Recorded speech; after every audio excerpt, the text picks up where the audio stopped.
अपने नाज़रीन उम्मीद और दुआ करता हूँ कि आप लोग जहाँ जहाँ पर होंगे खैर वाफियत से होंगे। नाज़रीन मौसम हो या सियासी मौसम हो, पाकिस्तान में शिद्दत आती जा रही है कि इसमें तनाव बढ़ता जा रहा है। आपको पता है अब से कुछ देर पहले डी चौक और इस्लामाबाद और उन एरियाज़ के अंदर भी चंद घंटे पहले शदीद बारिश थी, तूफ़ान था, हवाएँ थी और वही ट्रैवल करती करती तूफ़ान और वो सारी बारिशें जो है वो पंजाब में भी दाखिल हो गई हुई हैं। लेकिन यही मौसम का हाल, सियासी मौसम का भी यही हाल है कि सियासी मौसम की शिद्दत भी किसी तरह कम होती दिखाई नहीं दे रही और nobody is working for that, nobody is worried about that even. खैर, मैं आपको ज़रा हालातों वाक़यात बता दूं कि इस टाइम के ऊपर पाकिस्तान के अंदर हैं क्या। मैं 11 बजे के तो 11 बजे से कुछ टाइम ऊपर आपसे मुखातिब हूँ।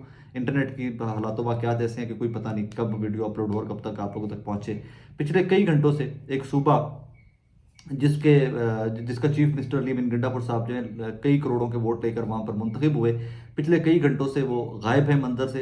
वो किसी को नहीं पता कि वो कहाँ पर हैं, किसी को पता नहीं वो किस इदारे की तहवील में है, किसी को ये नहीं पता वो किस पुलिस के पास है, किसी को ये नहीं पता कि वो आज़ाद हैं, वो हिरासत में हैं। ज़राए से सब खबरें चला रहे हैं और यहाँ के पिछले कई घंटे से चल रहा है सारा सिनेरियो। और यहाँ पर सहाफ़ी भी जो हैं वो करंट सर्कमस्टांसिस को अंडरस्टैंड ना करते हुए, ना भांपते हुए मॉक कर रहे हैं सारे इस सिनेरियो के अंदर, ट्रॉल कर रहे हैं कुछ सहाफ़ी के जी अली अमीन गंडापुर साहब का सॉफ्टवेयर अपडेट किया जा रहा है। और दूसरी तरफ पाकिस्तान तहरीक इंसाफ ने ऑफिशियली ये अनाउंस कर दिया हुआ है कि अली अमीन गंडापुर साहब को गिरफ्तार कर लिया गया है। सो ये रात के 11 साढ़े 11 बजे के करीब जब मैं आपसे मुखातिब हूँ, अली अमीन गंडापुर साहब का कोई पता नहीं है एट दिस मोमेंट।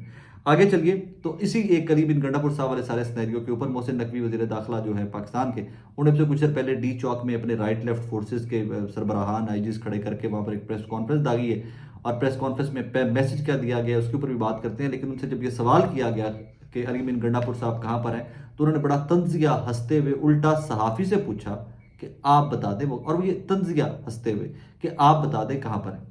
या इसके ऊपर बंदा क्या कमेंट्री करे, मोहसिन नकवी साहब या फैसल वाउडा साहब या जो बाकी वो हुकूमती इत्तेहाद है इनके दावे और फिर इनकी परफॉर्मेंस एंड ऑल दैट, इसके ऊपर बंदा कितनी बात करे। लेकिन अभी मुद्दा अली अमीन गंडापुर साहब है। अब इसी प्रेस कॉन्फ्रेंस का जो एंड था उसके ऊपर मोहसिन नकवी साहब की बात करना बड़ा जरूरी है, लेकिन मैं उसको रिलेट कर लूँ आज के सारे इवेंट्स के साथ, तो फिर उसकी तरफ मैं आता हूँ एंड में कि मोहसिन नकवी साहब ने पैगाम क्या दिया है। सरताज गुल साहिबा कुछ देर पहले, अब से कुछ चंद घंटे पहले आपको पता है गिरफ्तार हुई थी। और वो जिस तरह उनको गिरफ्तार किया गया, पाकिस्तान तहरीक इंसाफ के अब्बास पप्पी साहब ने क्लेम किया कि उनको जूता भी नहीं पहनने दिया गया, उनको चादर भी नहीं लेने दी गई, उनको गिरफ्तार कर दिया गया। मोहसिन अलीम साहब ने, इनका ISF से ताल्लुक है, नौजवान हैं, पाकिस्तान तहरीक इंसाफ के वोटर हैं। उन्होंने लिखा हुआ है कि जरताज गुल को MPO 3 के तहत 1 महीने के लिए सेंट्रल जेल डेरा गाजी खान मुंतकिल कर दिया गया। कॉन्फर्मेशन इस टाइम की इस तरह की खबरों की बहुत ज़्यादा नहीं आ रही। रीज़न कि खबरों का फ्लो बहुत ज़्यादा है, इतनी ज़्यादा खबरें आ रही, इतनी ज़्यादा खबरें आ रही और फिर उनको फिल्टर लगाकर एंड ऑल दैट मुझे आप तक पहुँचानी पड़ रही हैं उसमें आके। अब इसमें एक जो बड़ी डेवलपमेंट्स हैं, अब आते हैं उनकी तरफ। जो रिसेंट मामलात हुए हैं अली अमीन गंडापुर साहब को लेकर और काफ़ी सारे बीच में इन्वॉल्वमेंट इस तरह की भी शो की जा रही है, ये एक परसेप्शन डेवलप कर दी गई है कि जी खैबर पख्तूनख्वा की जो फोर्सेस थी, जो पुलिस फोर्स थी, वो भी एहतजाजियों के अंदर शरीक थी। और उसके ऊपर दो मुतजाद आरा आ रही हैं, क्योंकि मैंने कुछ लोगों से रब्ता किया जो KPK से आए हुए थे, MNAs और जो जिनको पुलिस प्रोटोकॉल मिलता है, तो I wanted to take inside of that. और कुछ ने डिजिटल मीडिया के ऊपर भी इसके ऊपर क्लैरिफाई किया हुआ है। पहले तो ये खबर है कि जनाब 5 से 6 मुलाजमीन जो थे, सरकारी मुलाजमीन पुलिस के, वो सिविल कपड़ों में थे और उनको गिरफ्तार किया गया और उनके पास से बंटे और पत्थर और पता नहीं क्या क्या निकला ऑल दैट। दूसरी जानिब खैबर पख्तूनख्वा से आए कुछ MPs जो हैं वो ये क्लेम करते हैं कि उनके साथ सिक्योरिटी जो थी, एक एक दो दो जो सिपाही या पुलिस एहलकार मिलते हैं, वो यूनिफॉर्म में थे, उनको गिरफ्तार कर लिया गया पुलिस की जानिब से। सो ये इस तरह की भी मुतजाद आरा आ रही हैं। अब आ जाइए इस सारे ये जो हालात वाक़यात है, इसको देखते हुए पाकिस्तान तहरीक इंसाफ ने मरी, ये नॉर्थ रीजन जो है पंजाब का, यहाँ पर कॉल, वैसे तो उन्होंने पूरे पाकिस्तान में एहतजाज की कॉल दे दी है, लेकिन उन्होंने कॉल दे दी है कि जनाब यहाँ के वर्कर जो हैं वो डी चौक पहुँचे। ये जो रीजन मरी के इस्लामाबाद के साथ साथ अटैच्ड हैं, वो वहाँ तक पहुँचे। कितने पहुँच सकते हैं, रोड्स किस कदर खुली हुई हैं, किस हद तक हिम्मत करते हैं लोग, किस हद तक अंदर बाहर के रास्ते लेकर छोटे मोटे पगडंडियाँ लेकर पहुँच सकते हैं, वो वेट करना पड़ेगा। लेकिन अभी तक के लिए लेटेस्ट ये है कि उन्होंने एहतजाज की कॉल दे दी है और एहतजाज को मौखर करने या एहतजाज को ख़त्म करने से साफ इनकार कर दिया, बिल्कुल इनकार कर दिया। पाकिस्तान तहरीक इंसाफ की जो पॉलिटिकल कमेटी है, उन्होंने मामलात को आगे ले जाने को तरजीह दी है एट दिस मोमेंट। अच्छा जी, अब एक डेवलपमेंट बहुत बड़ी है पॉलिटिकली। परसों 7 तारीख जो थी, मंडे को खैबर पख्तूनख्वा असम्बली जो है, प्रोविंशियल असम्बली, उनका इजलास था KPK की असम्बली का।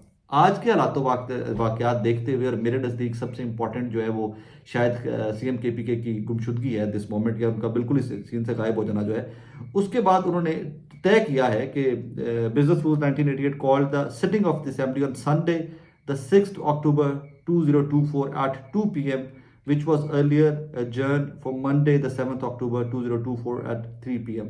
कि जनाब जो इजलास 7 अक्टूबर तक के लिए एडजर्न था सोमवार तक, उसको कल 6 अक्टूबर को बुला लिया गया है खैबर पख्तूनख्वा का इजलास। अब उस इजलास में क्या तकारीर होंगी, उस इजलास में क्या एजेंडा होगा, मुझे आपको बताने की ज़रूरत नहीं है।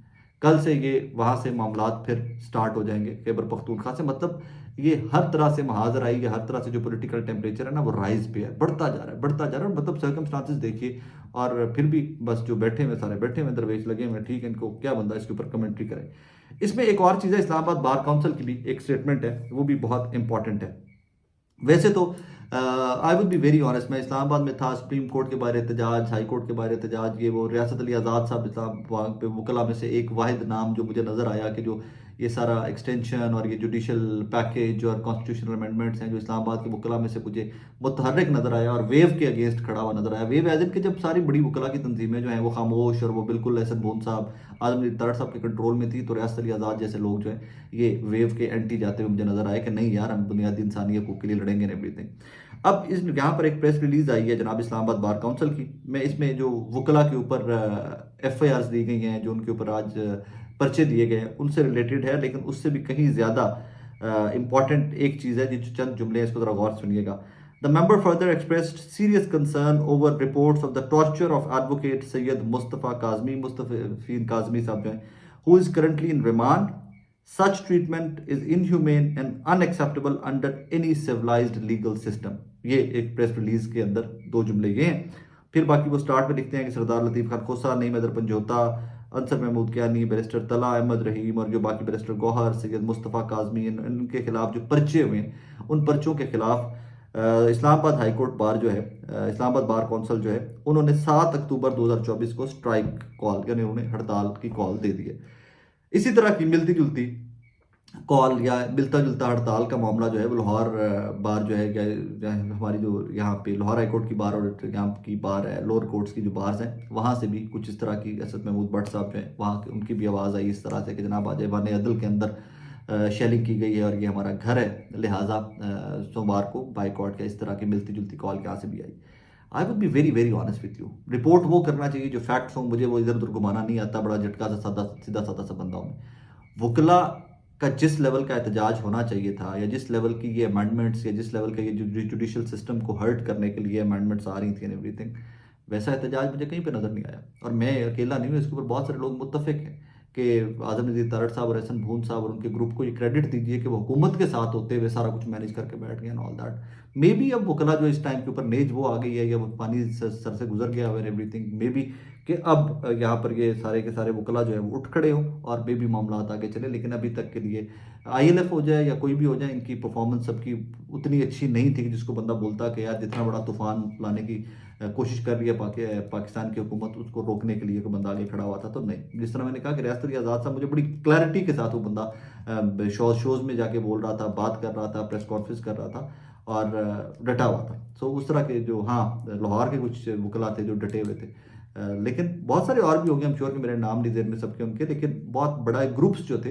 वो ज़्यादातर हुकूमत के साथ ही खामोशी इख्तियार किए हुए थे, लेकिन बाकी अपना अपना काम कर भी रहे थे। बहुत सीनियर लोग, मुनीर मलिक साहब जैसे, फैसल सिद्दीकी साहब जैसे, एतजाज़ साहब जैसे, ये लोग काम कर भी रहे थे, लेकिन ये प्रैक्टिकली वकला पॉलिटिक्स में बहुत एक्टिव नहीं रह गए हुए। तो एनीवेज, अब ये मौजूदा हालात हैं, रात के कुछ 11:30 बजे के करीब तूफ़ानी बारिशें हैं पूरे पाकिस्तान के अंदर। पाकिस्तान तहरीक इंसाफ के कारकुनान जो हैं वो छुपे हुए हैं, मतलब कोई वो जो जहाँ पर बारिशें थी और पुलिस के चार्ज बार बार करना एंड ऑल दैट, वो डी चौक के इतराफ में जो मार्केटें थी, जो चौक चौराहे थे, वहाँ पर ताकि शेल्टर ले सके बारिश से। लेकिन गिरफ्तारियों का सिलसिला जारी है। इतलात ये है कि खैबर पख्तूनख्वा हाउस से भी कोई गिरफ्तारियाँ हुई हैं, या वहाँ पर भी रेड हुआ है, वो रेड की फुटेजेस तो सारी आ गई हैं जब दाखिल हुई है पुलिस एंड एवरीथिंग वहाँ पे। अब एक चीज़, मोहसिन नकवी साहब की स्टेटमेंट जो थी प्रेस कॉन्फ्रेंस की, वो उसकी लास्ट मैंने कहा कि मैं सारे सर्कमस्टांसेस बता के एंड में आपको वो रिलेट करके दूँगा। मोहसिन नकवी साहब ने बड़ा क्लियर कट, बड़े वो कॉन्फिडेंस और रौनक के साथ एक जुमला कहा है कि जनाब एक चीज़ याद रखिएगा, जिस किसी ने ऑर्डर दिया इस एहतजाज का और जो जो यहाँ पर शरीक हुआ, किसी से रियायत नहीं बरती जाएगी, सख्त तरीन कार्रवाई की जाएगी, बीट CM KP के इवन ये चीफ मिनिस्टर खैबर पख्तूनख्वा भी हो। अब ऑर्डर दिया कि जब जुमला बोला तो ऑब्वियसली वो रिलेट करेंगे इमरान खान साहब से कि जी जिस किसी ने भी ऑर्डर दिया और जो जो यहाँ पर पहुंचा तो सबके खिलाफ सख्त कार्रवाई की जाएगी, ये कहकर प्रेस कॉन्फ्रेंस खत्म और चंद सवालों जवाब उसके बाद मोहसिन नकवी ने लिए इस्लामाबाद डी चौक में खड़े हुए। मैं सुबह से चीख रहा हूँ, कल से चीख रहा हूँ कि कोई मसलहत की बात करो, कोई मफाहमत की बात करो, कि मुल्क को आगे लेके चलने की बात करो। क्यों तुम लोग को लगता है जो आज इक़्तिदार में है कि तुम ही लोगों ने सदा इक़्तिदार में रहना है? तुम्हें क्यों लगता है कि तुम्हारे हर एक्शन जो है वो बाय फोर्स जस्टिफाइड है और बाय फोर्स तुम लोगों को दबा लोगे? आज शायद दबा लो, कल शायद दबा लो, कितनी देर दबा लोगे? ऐसे नहीं होता। जब भी कोई एजिटेशन होती है, जब भी लोग कोई वहां पर जी शऊर या अक्ल वाले लोग जो होते हैं वो बात करते हैं, हर टाइम का मारने को पीछे नहीं पड़ जाते कि लग जाओ पीछे फाड़ लो, ये कर दो, तुम दो, ये कर दो, पूरा मुल्क फिर पकड़ लेना 25 करोड़ के, 25 करोड़ के, तुम दो। ऐसे नहीं होता यार। कोई आगे लेकर चलो, कोई ग्रैंड डायलॉग स्टार्ट करो, कोई सारे बैठो, कोई पाकिस्तान की बात करो, कोई फ्यूचर की बात करो, सबसे पहले इस लेजिस्लेशन के ऊपर बात करो यार। ये जो तुम लोग सारे लेके आना चाह रहे हो, जो भी हुक्मरान जमाते हैं इक़्तिदार के अंदर, क्या निकालोगे तुम लोग इन लेजिस्लेशन, इन अमेंडमेंट्स के बाद? तुम लोग को लग पता जाएगा, तुम लोग को खुद लग पता जाएगा जो आज इक़्तिदार के अंदर है, कल को चीखें मारा करेंगे और मेरे जैसे लोग फिर इनके साथ खड़े होंगे कि जमहूर पसंद है भाई। हमारी सारी काविश, हमारी सारी स्ट्रगल जमहूरियत के लिए। बहरहाल अजीब सी सूरत हाल है, एम्बिग्विटी, कन्फ्यूजन, ब्लीक हर चीज़ है, कुछ भी क्लैरिटी नहीं है। जैसे जैसे कुछ क्लैरिटी नजर आती जाएगी, जैसे जैसे कोई खबर आती जाएगी, मैं कोशिश करूंगा आप तक पहुंचाता रहूं। अपना बहुत सारा ख्याल रखिएगा, दुआ में याद रखिएगा।